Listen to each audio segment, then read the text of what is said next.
Hello everyone, Charles Watts here, the Arsenal correspondent at Goal, joining you once again. It is Wednesday, we are edging through the week as we get ready for the big Premier League games to come at the weekend. Couple of massive Champions League games going on this week. Obviously Liverpool coming back to beat Unai Emery's Villarreal 3-2 yesterday to book their spot in the final, and a huge game tonight at the Bernabeu. Manchester City taking on Real Madrid with that 4-3. What a game that first leg was. Absolutely brilliant stuff. And seeing if they can follow up that win and book their spot in the final alongside Liverpool. Hopefully next year Arsenal will be in that competition, potentially going up against the likes of Madrid, Liverpool, City, Villarreal. I don't know if Villarreal are going to be in there. I don't think so, given where they are in the league in Spain. But still, watching those games in the last couple of weeks, kind of taking on extra significance given what Arsenal are doing at the moment and how close they are away from securing a return to Champions League football. So if you're watching those matches, enjoy tonight. But first, I just wanted to talk a little bit about Arsenal and the news that Josh Kroenke has been speaking to Arsenal fans. He pops up every now and again, Josh, at one of the big support fans forum. He did so last night. He's been speaking. He sort of read out a scripted address. He didn't take questions last night because he was actually disappearing off to watch the Avalanche play ice hockey, I think. He was over in America, so he wasn't there in person. He dialed in through Zoom, but he spoke a little bit, did a little speech, said a few things that I'll go over. Vinay Venkatesham was obviously talking, Arsenal's CEO. He was talking as well. There's a little bit about pre-season kits, that sort of thing. So a few headlines from that. First of all, what Josh had to say. He spoke a bit about the season itself and about Mikel. He said it's been a roller coaster season. He said to think back where we were after 3 matches, Mikel and the team have done an amazing job stabilising the ship. We always knew we had a very talented young bunch that would take a little time to gel and come together. We're really optimistic we can achieve top 4 in Champions League qualification, which would be a great accomplishment with this young team. The solid foundation that Mikel has laid has really shown for the last 3 matches, in particular when our backs were against the wall. I want to thank you guys for sticking with us through all the ups and downs. He went on to praise the Arsenal supporters for their support home and away this season. I think he labelled it as unbelievable. And he said he hoped to see the fan base uniting behind Mikel and a young bunch. I can feel and I hear a whole new level of connection that's going on around the club. It makes a real difference, especially for young players. We all want the same thing, which is to be back at the top competing for the biggest trophies. Everyone at Arsenal that you speak to right now talks about that connection between the team and the fans, and it is absolutely undeniable. It's the thing that struck me most this season. As much as I've enjoyed plenty of the season, I think just the atmosphere has been the best thing about following Arsenal this season, home and away.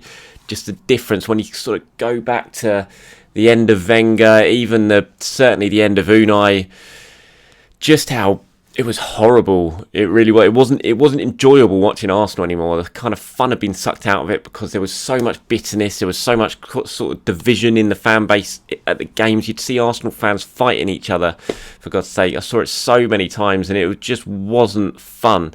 And I think that's why I think the thing that's really struck me this season, home and away, is how united the fans actually at the game. Look, there's always division on social media. We know that. It's very different if you're gauging opinion via Twitter or Facebook or whatever.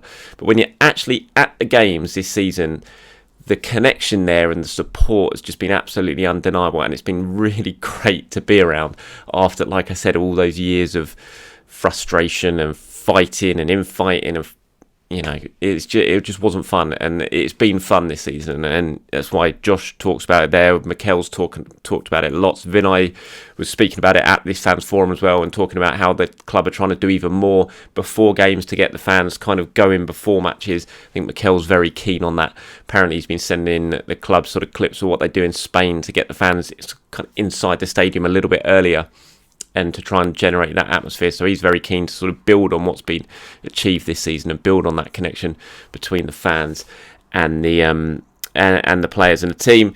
And obviously Josh was speaking about transfers as well. I mean, not much. He didn't speak too much about it, but he did have some comments to say about what could be happening in the summer. Obviously, Mikel was speaking not too long ago. I think it was it last week's press conference or the week before, and he said the plan's already in. Edu, they've already submitted the plans to the owners. about exactly what they want this summer, what they're hoping that they can secure in terms of targets and how much they might cost, that sort of thing. So they've already gone to the owners. The owners know exactly what the plan is, and Josh was speaking about that as well today at the Fans Forum. This is what he said. He said, "We've got a lot of work ahead of us. We have plans in place to continue to strengthen the squad. Now having matchday revenue back and having fans in the stadium has been great. We can continue to provide whatever support we can for Mikel and continue to push the squad forward to achieve our goals." And I think it was quite interesting there. He talks about the matchday revenue being back and fans back inside the stadium. Now, even without that, the Kroenkes managed to find a way to back Arteta. I don't want to say they gave Arteta their own money, because it's just impossible to say if that is actually true this summer. They certainly found some funds by way of loans and restructuring the debt, that sort of thing. And that did allow Arsenal to spend a significant amount of money last summer, and the most out of any other Premier League club. And that was during the pandemic. So the fact that they're kind of talking now, he's talking now, and raises the fact that matchday revenue's back and everything, that you would hope that means that again this summer they're going to go pretty big when it comes to the transfer market. And I think they have to anyway, because even if Arsenal don't get Champions League football and only end up in Europa League football, they're going to need a much bigger squad. So they're going to need to spend some money this summer. And I think certainly from those comments and from what Mikel Arteta's had to say, I think Arsenal, it's safe to say, are going to have a busy transfer window. I'd be very surprised if they don't, because they have to. They've got a very small squad. They need to sign at least 2 forwards. They need to sign a midfielder, potentially a full-back as well. Could be other players. So we'll have to wait and see. But I think it's very positive that Josh Kroenke is saying this. And Vinay, who was also speaking as well, he kind of added to it. He said, given how much change happened last summer and given the age profile of the squad, the reality is with 4 games to go, we are a bit ahead of where we expected we would be. We are still behind, though, where we want to be, and that's competing to win the biggest trophies in the game. That's our focus this summer. How can we strengthen the squad? How can we get closer to competing? We are confident that we are on the right path. And the simple fact is, if Arsenal want to get, as Vinay says, back to winning the biggest trophies in the game, then they're going to have to spend serious money to improve the squad. Not necessarily, maybe I say serious money, that's probably not the right phrase. They're going to have to spend good money, wise money. They're going to have to identify very good players, and they're going to have to go out and get them. It doesn't necessarily have to go and spend 100 million, because they spent £72 million on Nicolas Pepe. That hasn't worked. So it's not necessarily about doing a massive transfer fee, it's about signing the right players. Martin Odegaard, classic example, didn't cost very much money, and he's been, he's already proven to be a, what's the word I'm looking for? Bargain. Gabriel, very similar story. Wasn't absolutely huge amounts of money to pay. Maybe he was relatively experienced, so it wasn't, it wasn't a pittance or anything, but still, it wasn't huge amounts of money, but it was a very good bit of talent ID, and they got a deal done. He's already worth far more than what Arsenal paid for him, and there's other examples of that. Aaron Ramsdale. Tomiyasu. So it's all about getting your talent ID right, and not every transfer is going to work. We know that. It's very difficult. You can't nail every single transfer window. Some signings aren't going to work. Again, like Nicolas Pepe hasn't worked out, certainly for the money that they spent, and there are plenty of other examples of that as well in Arsenal's recent past. So they're going to have to be clever again this transfer window, but you've got to hopefully give Arteta and Edu a little bit of trust, because what they did last summer on the whole worked out pretty well.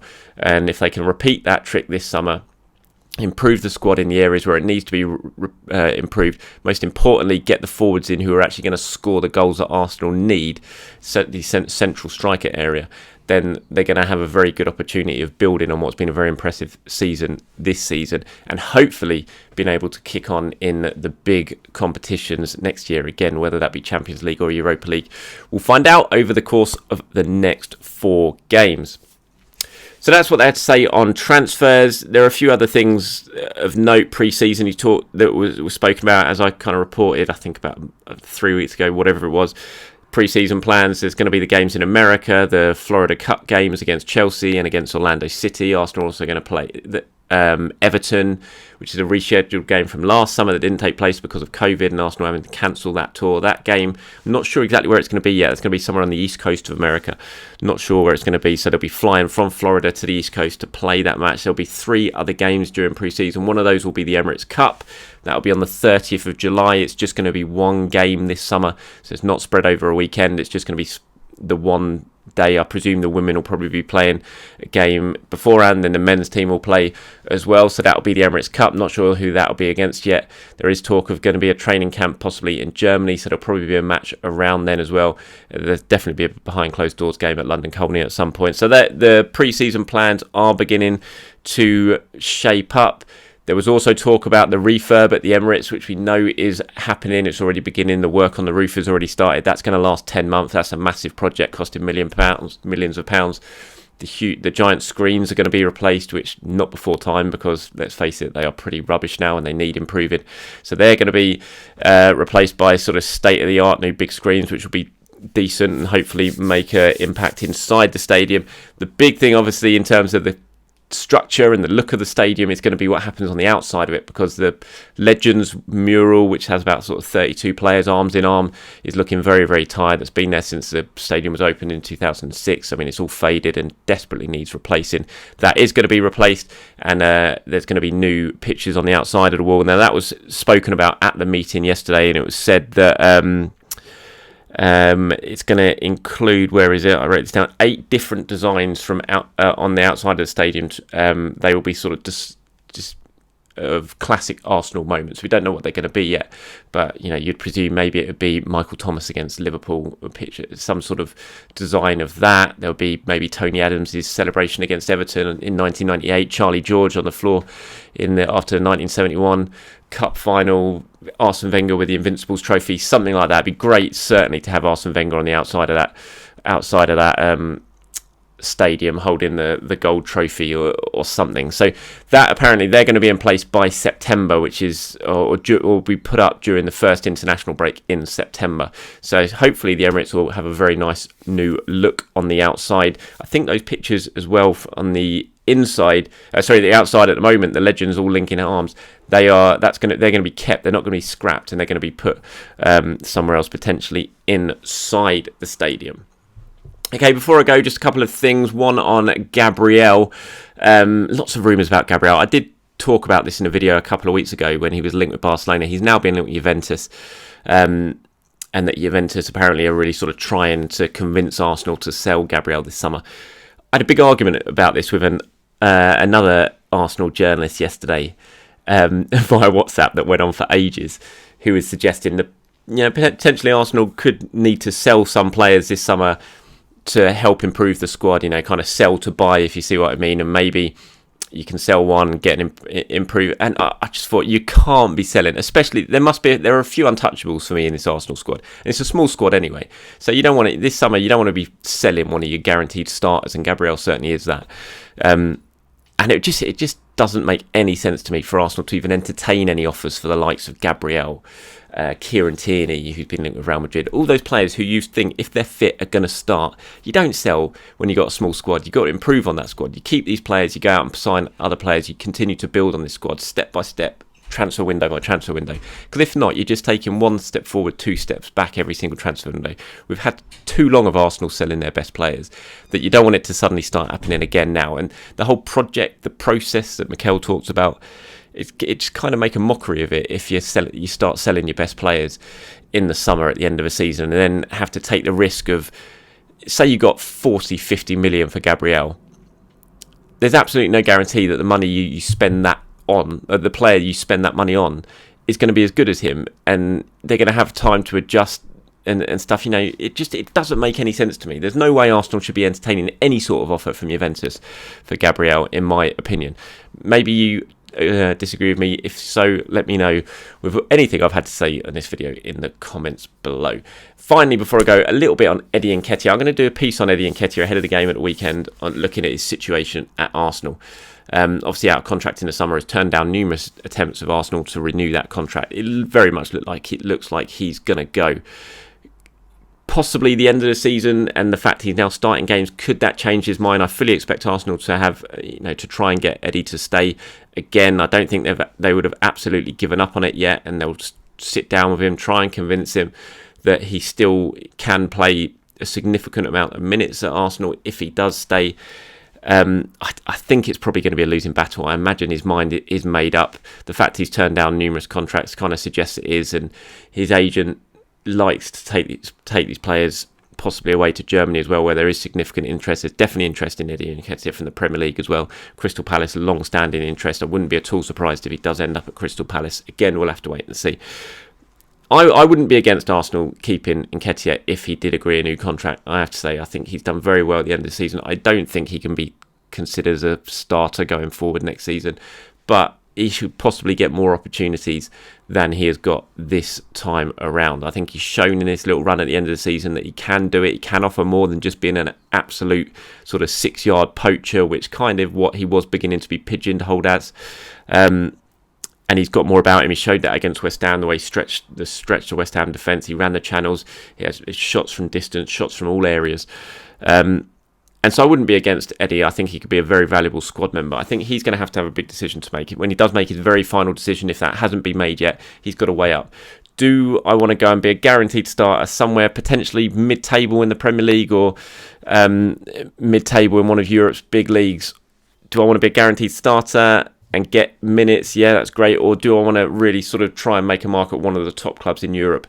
Potentially not start week in, week out, but still make significant impacts, play plenty of minutes, and show what I'm all about. I think that's the big decision he's going to have to make. That's what I'm sure Mikel Arteta and Edu, when they do sit down with him and his agent and have one last attempt to get him to stay, will be saying to him. And ultimately, it's going to come down to Eddie. At the moment, he's always said, he's maintained, he gave an interview the other day again when he talked about he just wants to play regularly. He's at that stage of career, and fair play to him. If that's the idea, if that's it, if that's what he really wants to do, then fair play to him. Go off and do that. But I think if Arsenal do come knocking and offer you another contract, you've got to seriously consider as well. Is it, is playing every minute somewhere else as good as playing plenty of minutes, but not necessarily being a starter at a club of the size of Arsenal? That's what he's going to have to decide. Let me know what you think, Eddie Nketiah. Should Arsenal try and keep him one last time? Or is it, in your opinion, is it just time to go? Don't try. Let him move on and Arsenal look elsewhere. Thank you very much for watching. Everyone, appreciate your time. As always, I will try and pop back on possibly tomorrow. If not, then on Friday to speak a little bit more about the game at the weekend. Mikel Arteta's press conference is on Friday afternoon at London Colney, 2 p.m. Bit of a later one on Friday, so keep your eyes peeled for that and all the news building up to that and the weekend's game. Have a very good day. I'll speak to you soon.